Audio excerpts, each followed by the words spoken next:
Let's make a sweet potato in the microwave like a pro. Now what you're going to need for this is you need your sweet potato and something like a fork to poke holes in it. Now it's very important you poke holes in it so it doesn't actually explode, but basically you're going to want to poke at least 6 holes in it. Now personally I like to do more. It's very important so that the moisture can actually escape in it and so that it actually cooks evenly.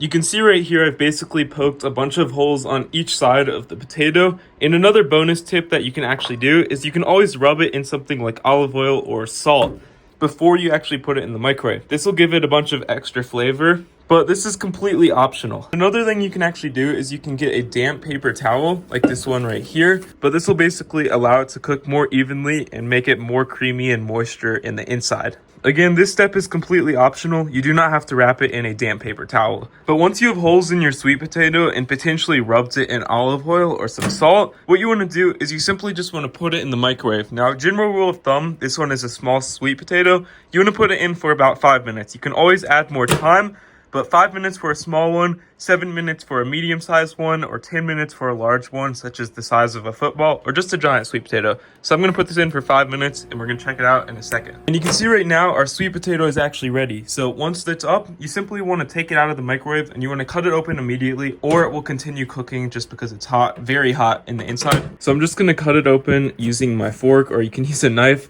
And you basically want to let it sit, let it cool down for a minute. And you can basically cut it more on the inside so it cools down a lot faster. But that's all you need to do to actually microwave a sweet potato and cook it. You can see it's pretty perfect. You can always add salt, pepper, whatever seasonings you want. And yeah, if you found this helpful, consider leaving a like on the video down below. And happy cooking. This is one of my favorite snacks, just microwaving a sweet potato. It's so simple and easy to do. And of course, extremely tasty.